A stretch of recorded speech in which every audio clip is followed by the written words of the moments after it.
Okay, so we're we're planning now on having a couple of shiurim that will be more of an iyun in certain aspects of the first maimah, and actually in this shiur not so much a iyun, but more a general introduction to the concept of midrash.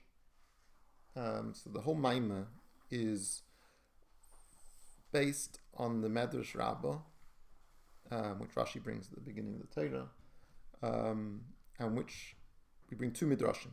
So the Medrash says initially Hashem wanted to create the world misadim and instead mixed it with midas harachmin, and the second Medrash, which is a moshel on that Medrash, brings a moshel of the king with his fragile cups, in which hot water, cold water, how is he going to manage to ensure that his glasses don't smash or get dirty? Instead, he mixes the water together and hopes that they'll survive. And that's a moshel. So what I want to talk about first of all is what is midrash that we're using here, which will hopefully be beneficial to learning in general, start understanding a chelik and Torah properly, or a little bit better at least, and also appreciating that Medrash has a very significant role to play in Limud Chassidus, and the better appreciation of Midrash and how it works will help you better understand Chassidus. But more than that, across Kol Chalkei Torah, being Gemara, Chumash Rashi, the Midrash is a key component, and it's often a very misunderstood section of Torah. And I thought it would be beneficial for you to just have a broad yesod and foundation when it comes to the midrash. Yeah. So first thing I wanted to say was that we usually categorize the midrash in two categories: what we call medrash halacha and what we call medrash agoda.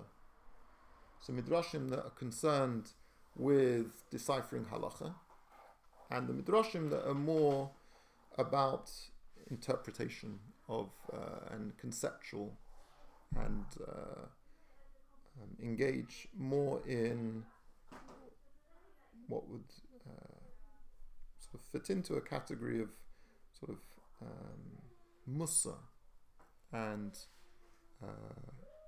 what would usually call musa, how we should use, interpreting the Torah in a way that it teaches us lessons, teaches us a way to behave, and a manner of living.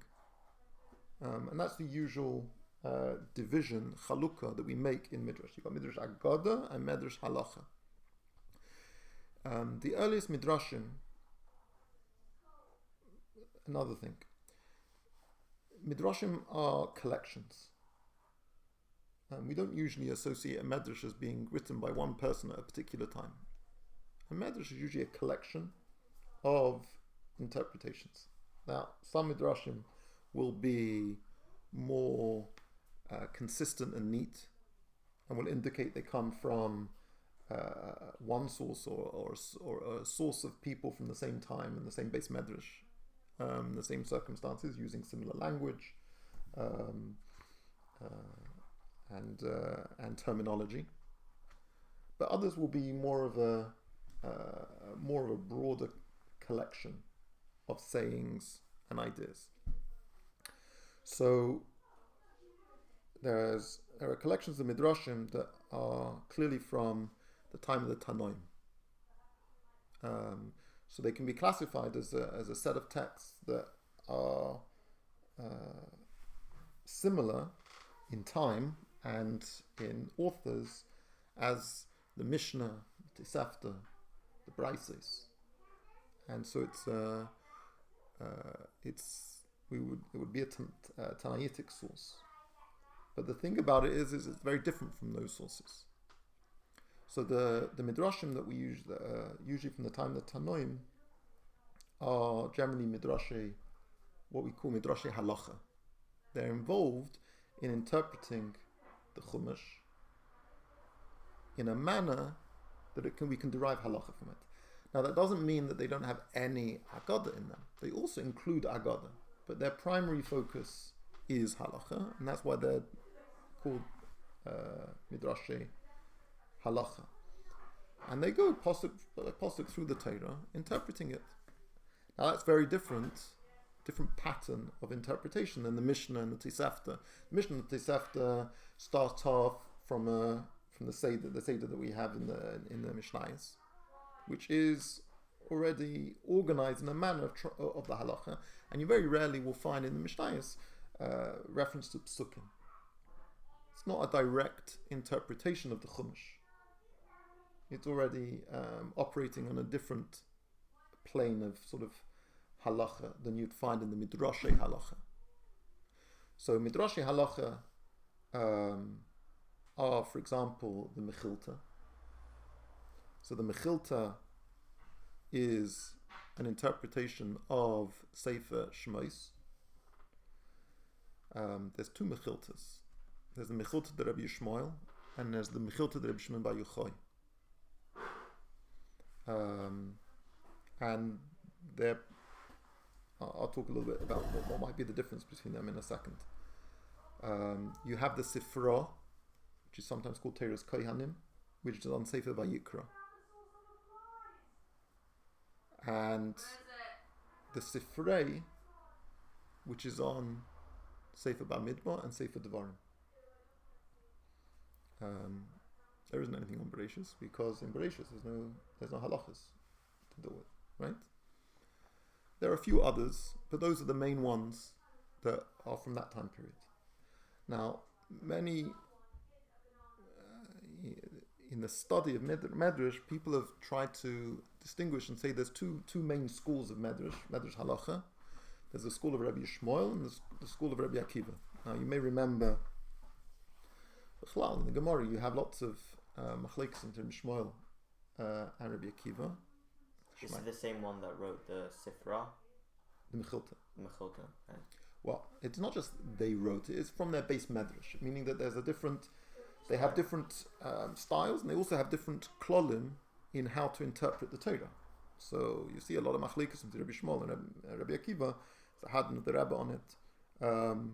And this can be reflected if you examine the Midrashim, the opinions they have about what you can be Deirish, what you can't be Deirish. Famous machlekes if you Deirish kfulis, right? Rabbi Shmuel says, Dibra Torah Kolashim B'nei Adam. That sometimes when the Torah repeats a word, it's not intended to say that there's an extra drash to be derived from it, but rather it's Dibra Torah Kolashim B'nei Adam. Ein Doshim Kfulis. Whereas Rabbi Akiva says Doshim Kfulis. So if there's a double thing, it means if the Torah mentions something twice, a word twice, and repeats a word, it is a reason for a drasha. And this is a good. So sometimes you can. There are people that examine the midrashim and they say, "Oh, this is clearly a midrash that comes from Tvei Rabbi Yishmael, and it's come from the Rabbi Akiva." But for our purposes, that's not. I mean, unless you want to be ma'ayin in midrashim, for our purposes, you have these midrashim that are themselves clearly from the Zman of the Tanoim. Then you have further midrashim from the Tkufa of the Amiroim. Now, predominantly the midrashim, if not exclusively, come from the Amiroim from Eretz Yisrael. So it's mainly a project. The medrash is a product of Eretz Yisrael, not from Bavel, primarily. And here you have certain collections, and here you have more of a development of the Medrash Agada. And throughout the Gemara, you see there's lots of Medrash, there's lots of Agadata. The Agadata is the Midrashim, and it's included in the Gemara throughout. And so that's the Gemara itself is a source of the Agadata. And then when it was all collected, all the Agadata from the Gemara was collected into the Ein Yaakov. So the Ein Yaakov is a resource for those midrashim, and you'll find them. There's midrashim that are in later collections that you also in the Gemara, and you have all this cross-referencing. And sometimes you have midrashim that are repeated in lots of different sets of different collections, and with different variations and different people's names, change of a word here, change of a word there, and these are things that are often analyzed. So we see in Rashi. Rashi is constantly quoting these midrashim, the Sifra, the Sifrei, the Tanchuma. Tanchuma is already a bit later. It's more from the time of the Amiroim of Eretz Yisrael. And the important Medrash Agada, what became very important, was what's referred to as the rabbis, the big ones. Why are they called the rabbis? There are different collections of midrashim on the Chamishi Chumshi Torah from Bereshis and the Chamish Megillis. So you have 10 rabbis, which were later all collected together into one set called the Medrash Rabbah. That's from the Amiroim. And that's from the time of the Amiroim. Yeah, but they each one, the Medrash Rabbah itself was not originally one collection. I mean, like for example, some of the midrashim in I think Bereshis Rabbah and Eicha Rabbah are much earlier, and they have different times when they were collated. But you're talking about collections of drashis, of midrashim from over that period of the Amiroim. That's mainly Medrash Agada. Yeah?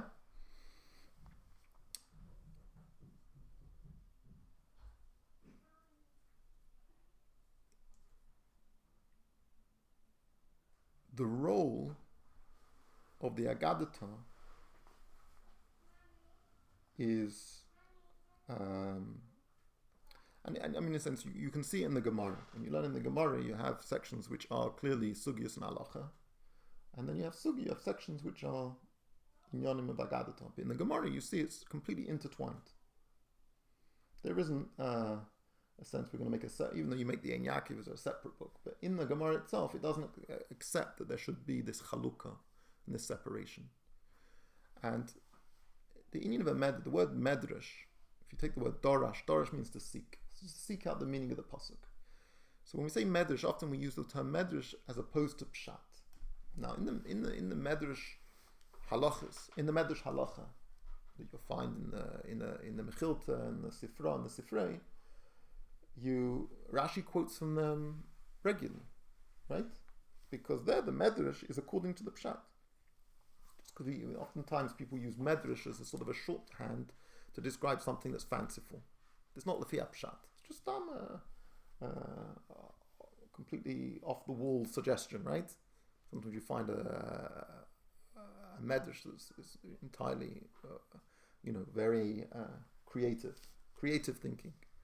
But it's not shaykh to the pshat, which is clearly not the case. And many times in the Rebbe Sichas, the shaila is why is Rashi relying on this medrash for the pshat? Why does this medrash hold in it when you can have another pshat which is l'cheira more pshat, like a Rashi would bring from the medrash? So the medrash is a source for Rashi's pshat in many instances. Unless Rashi says specifically, well, Lefi HaMedrash, that means he's saying something which is not Al-Pi Pshat. But oftentimes he's quoting the Medrash. He doesn't say Lefi HaMedrash because he's saying that Medrash is Al-Pi Pshat. But in the Medrash, you're already getting an inkling of the Pnimius of Torah.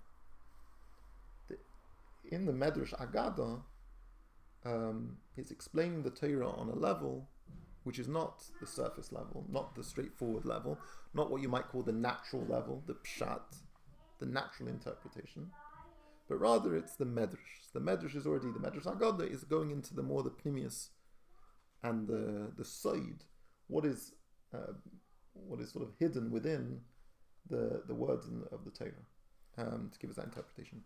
So understandably, medrash becomes a very strong foundation for Chassidus and for Pnimius HaTorah in general, because it's the initial, or it's the sort of it's an early example of an approach to Torah which is looking to try and find the Pnimius and the meaning beyond the pshat. Yeah. Okay. So that's the first thing, and a background to the Sifrei Medrash, but you have a lot of later collections. Yalkut Shimoni was put together. It's not saying the midrashim in Yalkut Shimoni come from early, But when was the Yalkut Shimoni put together? Not till the 13th century, not till much later. Yalkut Reuven Leigh. So it's named after the authors who put together these Yalkut, these collections of Midrashim. Here in Cambridge, we have many Midrashim that were found in the Geniza. That we have the Geniza, we have more Midrashim that we didn't relate, that we never had for years. Okay, now I wanted to talk a little bit about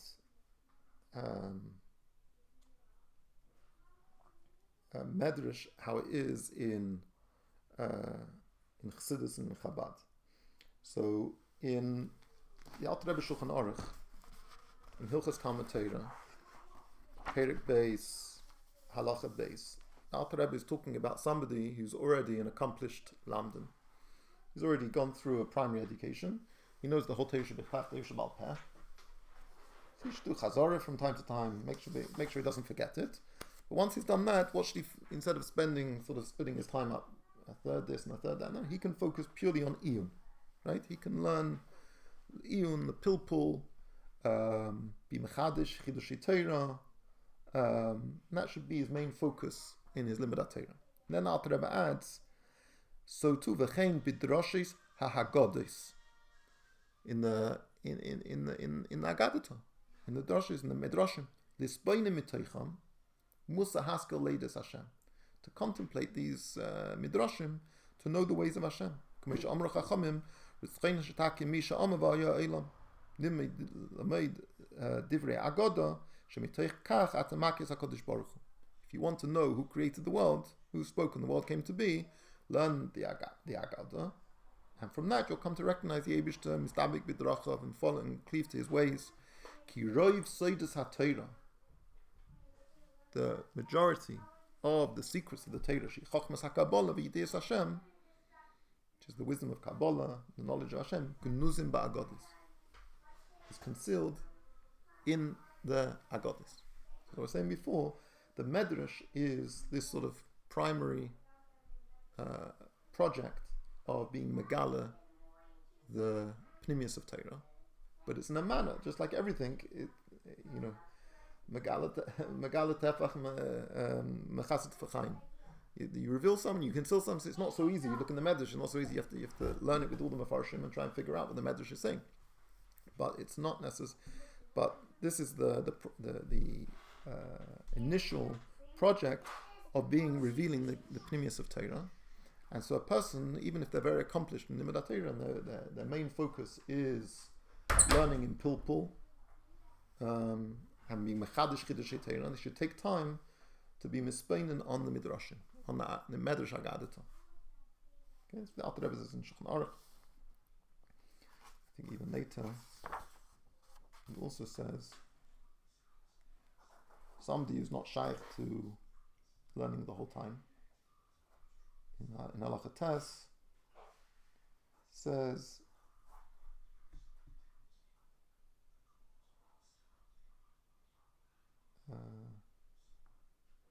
the limit of Haggadis may be gankein lidei Maisa. Learning the Agadah, and he's saying there that in the context there, he's saying that you should learn the halachas lamaisa. That should be the what a person does first. The din kedima, when you're learning Torah Shebal Peh, there's din kedima on the halachas hatzrichis. You should focus on the halachas that you need for practice, for practically doing, and the other halachas can come afterwards. So the objective is to learn the whole Torah Shebal Peh, but you should focus first on the halachas hatzrichis lamaisa. And he says limud Agadah, learning Agadah, maybe gamkin idim maisa. Is included learning Agadah, learning the Medrash Agadah, the Medrash Agadah also brings you to Maisa. Why? Because we're explaining Mitoichon Musa Haskel. You're going to contemplate from them an instruction for life. Commotion is spoiler, like explained above.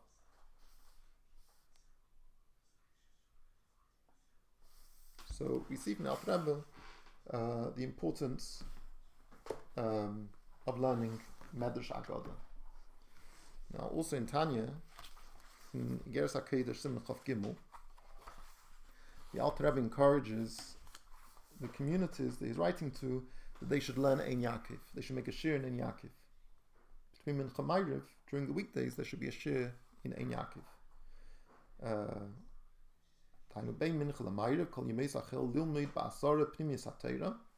Says they should learn during the weekdays. To Mincha Ma'ariv, 10 people together. Pnimiyas HaTorah. He calls it Pnimiyas HaTorah. What does he mean? Shehi Agado Shebesefer Ein Yaakov. So he calls Pnimiyas HaTorah. Sheroiv Seidas HaTorah Gunozimba. The reference he says, similarly says here, this is comes from the Arizal. Umachaperes Avinoisav Shel Adam. And it atones for the sins of a person. So from there we see the how important Medrash Agada is. And if you remember from Perek Daled in Ukutei Amorim, when he's talking about how the Eibishter is mitzamtzim es atzmei, the Eibishter has to contract himself, so to speak, and to be encased and enclosed in the Oisius of Torah. What does he say? V'tzimtzim HaKadosh Baruch Hu Ritzonei v'chachmosei, that Hashem contracted His will and His wisdom, b'tarig mitzvahs HaTorah, into the 630 mitzvahs of the Torah, uvehilchoseihem, and into their halachis, uvtzirufei Oisius Tanakh, and in the combination of the letters of the Tanakh, v'drashoseihem sheba'agodesh u'midrashei chachmeinu zal, and into the drashes which you'll find in the midrashim of Chazal. So it's not seen that the midrashim are not seen as sort of some external pirush, an interpretation of the Torah, but they are the Torah. They are the pnimius of Torah, which the Eibishter revealed through the midrashim. So this is the sort of the perspective and the gang that you see from the Alter Rebbe in Tanya. I also wanted to bring two Hayom Yoms. So the first Hayom Yom is from Tes Zayin Teves. Now Hayom Yom of Tes Zayin Teves, the Rebbe quotes a letter from the Frierdiker Rebbe. This is a letter from Tofresh Pei Aleph. It's printed in Chelik Yud and also again in Chelik Yud Daled of the Frierdiker Rebbe's Igros Kodesh. The footnote in the edition with the footnotes, it references here Igros Kodesh Chelik Yud Omet Tov Gimel. It's a mistake. Should be Shin Tzadik. It's 13 pages out. But the letter on Tov Gimel is a Geshmaka letter anyway about learning Dikduk. Very, very Geshmaka letter. Frierdiker Rebbe described how when he was a child, his father tested him on davening, and he was disappointed with the quality of his Yedias in Pirush HaMilas and in his pronunciation of the words. So he gave him a teacher who was an expert in Dikduk. And the Frierdiker Rebbe writes how however much he tried, he just found it really difficult. And every time his teacher taught him something, he sort of understood it, but as soon as he left, he completely forgot all the details, especially Mila'il, Milara, Dogesh, Verofa. So this is a whole letter about how the Rebbe Rashabdim is mechanachim. So by accident, thankfully, because of the mistake of the footnote over here, I learned a very Geshmaka letter. But anyway, the Hayom Yom Tezayin Tevis says the Tzemach Tzedek hat gesagt Reb Hendel in Eifichidus. So the Tzemach Tzedek told Reb Hendel during a Yichidus, Zoya is mereimim the nefesh. Zoya uplifts the soul.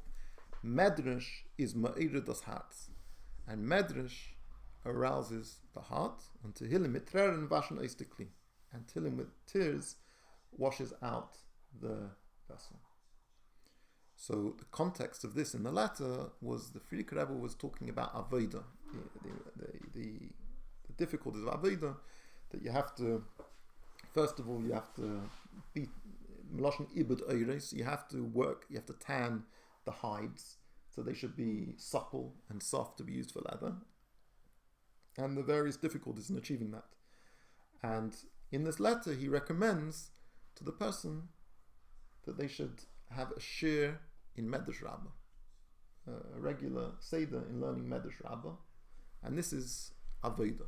This will help in Aveda. In enabling a person to achieve the refinement of the self is through limud medrash rabbah. So that's what it says here. That's the context of this. The medrash is ma'ira das hearts. There's another hayim yom. This is hayim yom from base Gimel Nissen, where the Rebbe writes here. This is from the Rebbe's Rishimas. You heard from the Frierdiker Rebbe the Shiurim, the Seder Halimud, the way the Rebbe Rashab would learn what his Seder was. So he'd say B'chol Yom Pasha Chumash Pirush Rashi. Every day he'd learn the Chumash with the Rashi. Amir's Tanakh Bal Peh. He'd say Tanakh Bal Peh every day. Kapitel Echem Yiteira V'chem Neviim V'chem Iksuvim. A chapter from each of the Torah and from the Neviim and the Ksuvim. Perk Echem Mishnayos every day. Shi Gemara Li'iyuni, an in-depth Gemara shir. He'd go through based Dapim L'Shavua, 2 pages a week. Shir L'Migaris, and a Girsa shir in Gemara, Gimel Dapim L'Yom, 3 pages a day. Shir B'Yerushalmi, a shir also in Yerushalmi. Gam Shir Lo B'chol Yom B'Peskim. He'd also learn, but not necessarily every day, in Paskim. And B'Meshach Hashanah Hayu Masayim Kol HaMedrash Rabbah. And during the year, he would complete the entire Medrash Rabbah. Lova V'Sidus Haruchis U'Pereh B'Ketzaris. Because you find in the Medrash Rabbah some of the parashas are very, very long and some of them are a bit shorter. So he wouldn't necessarily, he'd keep to the parashas Hashvuah roughly. When there was a longer week, he would leave some over for the next week and he'd make it up, and such that by the end of the year he would have learned the entire Medrash Rabbah every single year. That was a Seder Kavua to learn it. And there's also a story I heard that once Rebbe Osher Grossman Nikolaev came to the Rebbe Rashab, and the Rebbe Rashab asked him if he has a Medrash Rabbah in his house. Told him it's kedai to have a Medrash Rabbah. An expectation. So we see in all these instances the importance.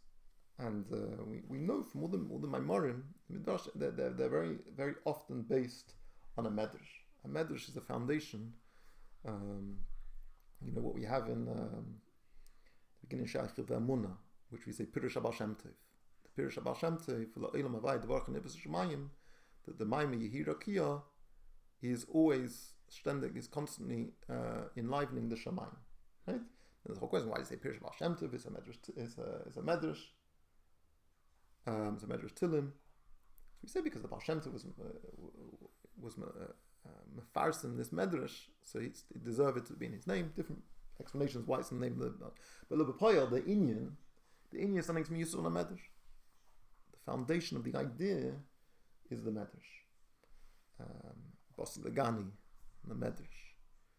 So many foundational. Isn't Rebbe Dr Reuven also a Medrash? Yeah. All these things in Midrashim, right?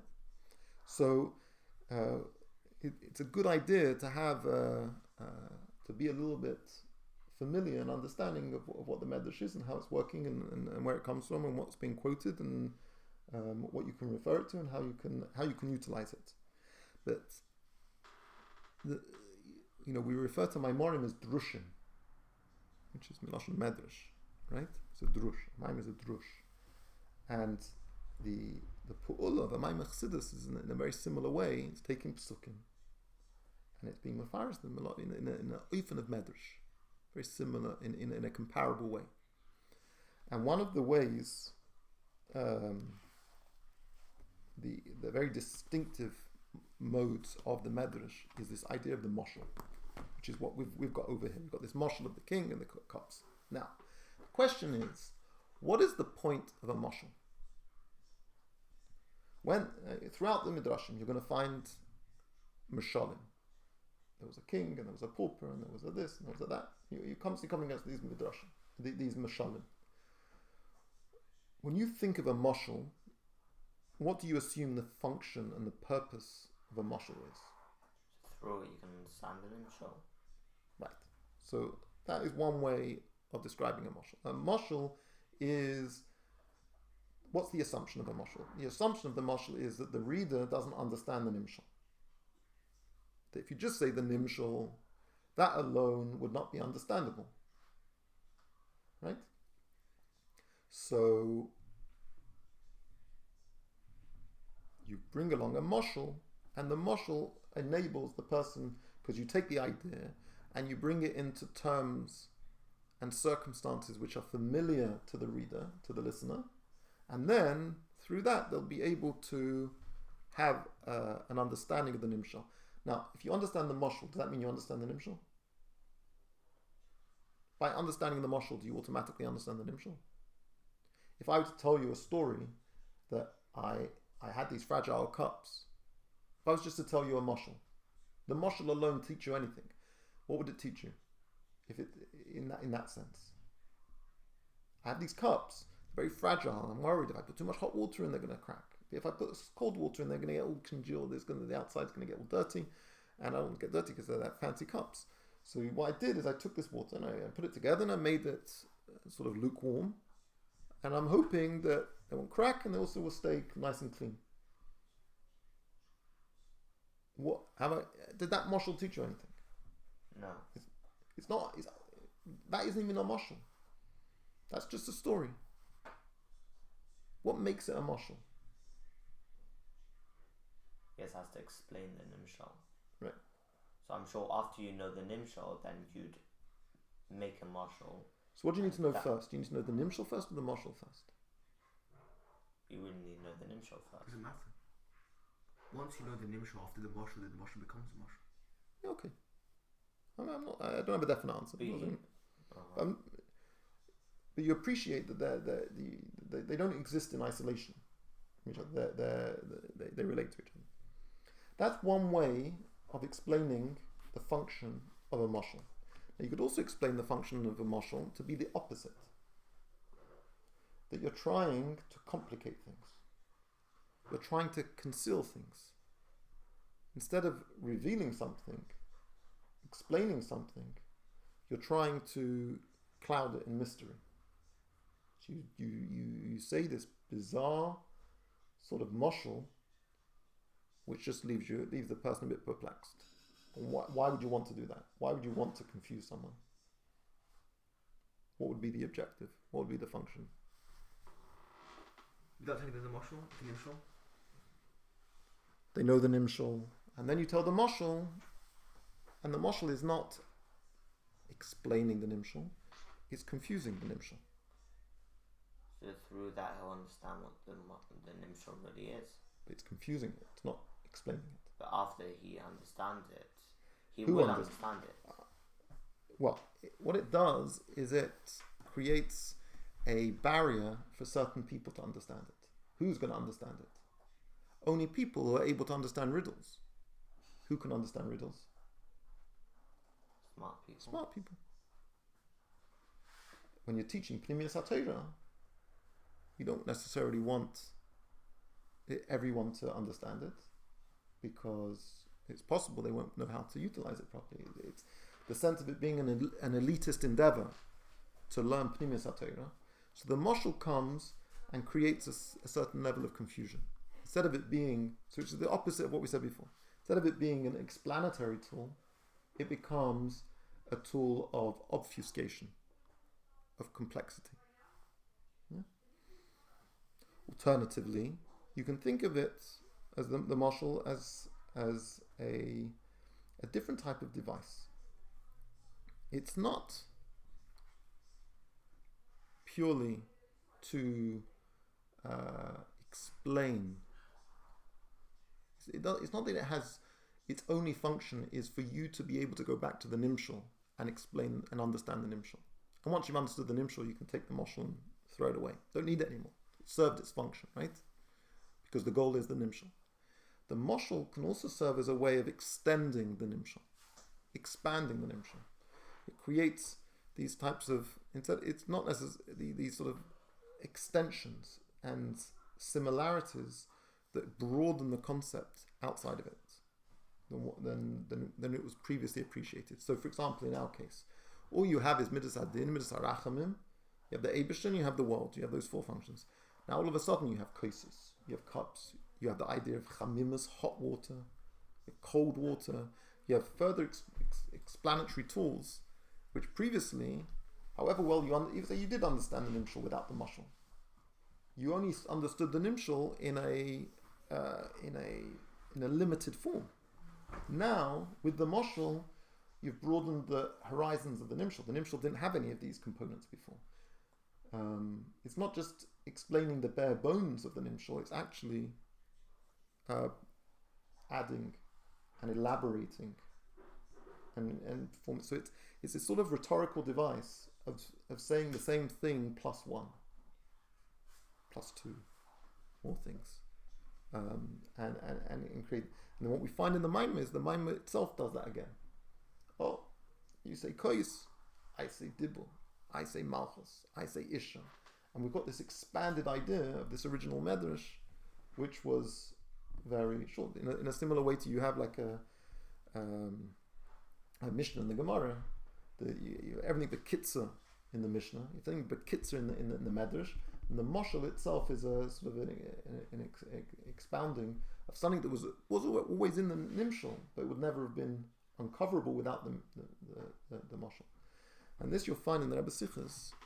The Rebbe talks about moshel a number of times, and the Rebbe always says about how the moshel is actually nimshach from the nimshal.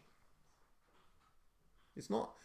One of the things we often say with a moshel is it's purposefully referring to something which is a dover zor, a foreign thing. It's foreign to the nimshal, because if it wasn't foreign, then you wouldn't need it. The whole point is the person can't understand the nimshal, so you give them the moshel, and that facilitates their understanding by specifically being something fremd, something foreign, something that is familiar to them, but is unfamiliar to the original concept. But even in those instances, for a moshel to be a moshel mechuven, to be an accurate moshel that can give you something of the nimshal which you couldn't get otherwise, is because it's nimshal from the nimshal. The shirish of a moshel is the nimshal. So we say Esakich Nefesh is a moshel on the Eses Firis Alienis. It says in Tanya in Perigimel, Shnishtalshlu meha, came from them. So that's why it can serve as a functioning moshel and an accurate moshel, and a created moshel.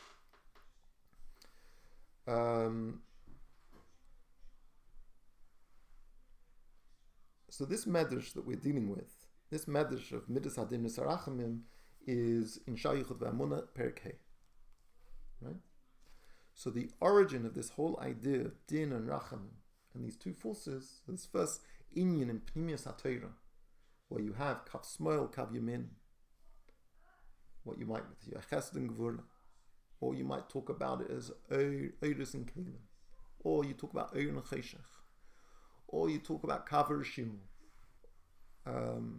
all these Neshama and Guf, Ish ve'isha, Seichel v'dibur, Midas v'dibur, all of these combining forces all hark back to this medrash of Bischil Olav Machshav Liras Eilam Misadin, Rosh Eina Eilam Miskayim, Shit v'Midas Arachim.